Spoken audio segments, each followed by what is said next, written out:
Hello दोस्तों, कैसे हैं आप सब। तो चलिए आज की कहानी स्टार्ट करते हैं। जैसे ही नीतू बाहर से खेलकर घर के अंदर आई, उसने देखा कि उसकी मम्मी और अमन अंकल रूम में बैठकर बातें कर रहे थे। जैसे ही उन्होंने नीतू को देखा तो वे निकलकर बाहर हॉल में आ गए। नीतू की दादी भी मंदिर में कीर्तन में गई हुई थी, तो घर पर बस वो दोनों ही थे। चूँकि नीतू 15 साल की थी, इसलिए उसे उन दोनों का यूँ अकेले रूम में होना अजीब लगा। तो उसने अपनी मम्मी से पूछा कि मम्मी, आप अंकल के साथ अकेले क्यों थी। तो मीना ने कहा कि बेटा, वो हम लोग ऑफिस का एक प्रोजेक्ट है, उसे ही डिस्कस कर रहे थे कि उसमें और क्या क्या कर सकते हैं। फिर अमन भी बाय बोलकर तुरंत निकल गया। अभी कुछ 5 महीने पहले की बात है। नीतू का 10वीं का बोर्ड का एग्ज़ाम की परीक्षा की तैयारी के कारण मीना ने अपना ऑफिस वर्क फ्रॉम होम करवा लिया, क्योंकि उसे नीतू का भी खाने पीने और पढ़ाई का ध्यान रखना था। इधर अमन मीना का जूनियर था। वो अगर ऑफिस या लाइफ से रिलेटेड प्रॉब्लम मीना से डिस्कस करता, जिससे उसकी बॉन्डिंग और अच्छी हो गई थी। मीना की सास रमा जी को भी मीना का इस तरह अमन से बातचीत करना, हंसी मजाक करना बिल्कुल भी पसंद नहीं था। फिर भी वह उसे कुछ नहीं बोलती थी, क्योंकि उन्हें पता था कि मीना ये जॉब अपनी मर्जी से नहीं कर रही है, बल्कि उनके बेटे योगेश के कारण कर रही है। क्योंकि वो घर का खर्चा तो चला पा रहा था, पर वो रमा जी की दवाइयों का खर्चा, नीतू के स्कूल ट्यूशन की फीस और वीकेंड के बाहर घूमना फिरना और खाना, इसके लिए उसकी सैलरी कम पड़ रही थी। तो उसने मीना को मनाकर उसे एक जॉब ओरिएंटेड कोर्स करवाया और फिर एक ऑफिस में उसकी अच्छी सैलरी में जॉब लग गई। अपनी 6 साल की मेहनत के बाद मीना एक के बाद एक प्रमोशन लेकर आज कंपनी में एक अच्छे पोस्ट पर है और उसकी सैलरी भी बहुत अच्छी है, जिससे सब खर्च करने के बाद भी उसके पास इतने पैसे बच जाते हैं कि वो एक अच्छी सेविंग कर ले। इस बात की खुशी रमा जी को भी है, क्योंकि उनके बेटे के सिर से बहुत बड़ा बोझ कम हो गया। उसे अपनी हमसफ़र का साथ मिल गया। रमा जी को मीना की हर चीज़ पसंद थी, बस उसका अमन से बात करना ही पसंद नहीं था। उन्होंने इस बारे में कई बार योगेश को भी बताया, पर वो हमेशा यही कहकर मना कर देता कि माँ, ये तुम्हारा सिर्फ वहम ही है, ऐसा कुछ नहीं है। पर बार बार एक ही बात कहने पर उसका असर होता ही है।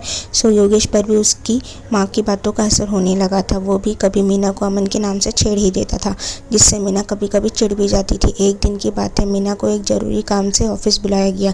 रात को आते आते 9 बज गया, तो अमन ने मीना को अपनी बाइक में घर छोड़ दिया। तेज़ बारिश हो रही थी, तो मीना पूरी तरह से भीग चुकी थी। घर आते ही रमा जी और योगेश हॉल में बैठे बैठे उसे घूरने लगे। फिर योगेश ने कहा कि तुम्हारी कोई फीमेल कलीग नहीं है क्या, जो तुम इतनी रात को अमन के साथ घर आई, वो भी बारिश में भीगते हुए। तो मीना ने कहा कि योगेश, अमन का घर भी इसी रास्ते में, तो इसलिए उसने ही मुझे छोड़ दिया। और रही बात फीमेल कलीग्स की, तो वो मुझे आज लेट हो गया। सभी लेडीज़ जा चुके थे घर, इसलिए मुझे अमन के साथ आना पड़ा, और इतनी बारिश में कोई रिक्शा भी नहीं मिलता था मुझे। तो योगेश ने कहा कि देखो मीना, मैं कोई सफाई नहीं मांग रहा हूँ तुमसे, बस हर रिश्ते की अपनी मर्यादा होती है जो तुम्हें समझनी चाहिए। तो मैं नहीं चाहता कि आगे से तुम अमन के साथ कांटेक्ट में रहो। तो मीना ने कहा कि योगेश, ये तुम क्या कह रहे हो, वो बस मेरा जूनियर है और मुझे उसकी हेल्प की ज़रूरत पड़ती है, मैं ऐसे कैसे उनसे बात करना बंद कर सकती हूँ। फिर योगेश ने कहा कि मीना, क्या तुम्हें पता है कि मुझसे हमारी बेटी ने क्या पूछा। तो मीना ने हैरत से पूछा कि क्या। तो योगेश ने कहा कि उसने पूछा कि क्या अमन अंकल मम्मी के बॉयफ्रेंड है क्या। तो मुझे कितना अजीब लगा, पता भी है तुमको। फिर पता नहीं क्या सोचकर मीना ने योगेश को अमन से बात ना करने के लिए कह दिया। अगले दिन मीना ने सुबह सबसे पहले अमन को कॉल कर कहा कि अब से हम कोई बात नहीं करेंगे, तो तुम आइंदा से मुझे कोई कॉल नहीं करना। तो अमन ने पूछा कि क्यों, क्या हो गया मैम। तो मीना ने कहा कि कुछ नहीं हुआ है, और उसने फ़ोन रख दिया। अब अमन और मीना की कोई कॉल नहीं होती। अगर अमन को काम करने में कोई प्रॉब्लम होती तो वो ऑफिस के दूसरे स्टाफ से पूछ लेता। वैसे भी मीना तो वर्क फ्रॉम होम करती थी, तो उसे कोई ज़्यादा फ़र्क नहीं पड़ा। एक दिन की बात है, मीना योगेश और नीतू के साथ वीकेंड में घर के पास के ही रिसोर्ट में घूमने का प्लान किया।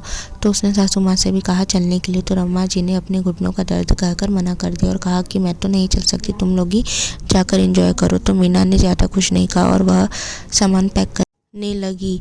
शुक्रवार की रात को वे निकल गए। उनका रविवार की रात तक आने का प्लान था। तो मीना ने रमा जी को कहा भी कि मम्मी जी, आप कैसे मैनेज करेंगे। तब तो उन्होंने कहा कि तू टेंशन मत ले, अगर मुझे खाना बनाने का मन नहीं किया तो मैं तुझे बोल दूँगी, तू ऑनलाइन ऑर्डर कर देना और जा भी एंजॉय कर।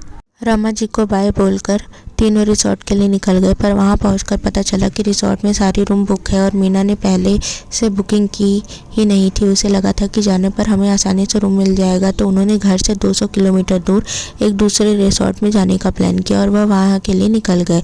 वहाँ जाकर उन्हें रूम भी मिल गया और वह रिसोर्ट पहले रिसोर्ट से बहुत ज़्यादा बड़ा और अच्छा था। सभी लोग बहुत इंजॉय कर रहे थे। शनिवार का दिन ऐसे ही बीत गया। शनिवार की रात 10 बज गए। रमा जी का मीना को कॉल आता है कि बहू, मैं अपनी जगह से उठ भी नहीं पा रही हूँ, मेरा पैर में बहुत दर्द है। तो मीना ने पूछा क्या हो गया माँ जी? तो रमा जी ने बताया कि अभी रात में मैं जब पानी लेने जा रही थी तो नीचे टाइल्स में पानी गिरा हुआ था, जिससे मेरा पैर फिसल गया और मुझे ऐसा लग रहा है कि मेरे पैर की हड्डी टूट गई है, क्योंकि मुझसे यह दर्द सहन नहीं हो रहा है। तो मीना ने कहा कि माँ जी, हमें तो अभी आने में 3 से 4 घंटे लग जाएंगे। तो रमा जी ने कहा कि बहू जल्दी आ, मुझसे यह दर्द सहन नहीं हो रहा है, और उनका फ़ोन कट गया। मीना ने अपने आसपास रहने वाले 2 पड़ोसी को कॉल लगाया, तो एक पड़ोसी ने तो कॉल नहीं उठाया, दूसरे ने कहा कि वह भी दूसरे शहर आए हैं छुट्टी मनाने के लिए। तो फिर मीना ने आखिरी में अमन को कॉल किया। जैसे उसने अमन को सब बताया, अमन ने कहा कि मैम आप फिक्र मत कीजिए, मैं सब संभाल लूँगा। और अमन से बात कर मीना घर के लिए निकल गई। घर पहुंचकर मीना ने देखा कि रमा जी के पैर में प्लास्टर लगा हुआ है और अमन उन्हें खिचड़ी और फ्रूट्स खिला रहा है ताकि वह उन्हें दवाई दे सके।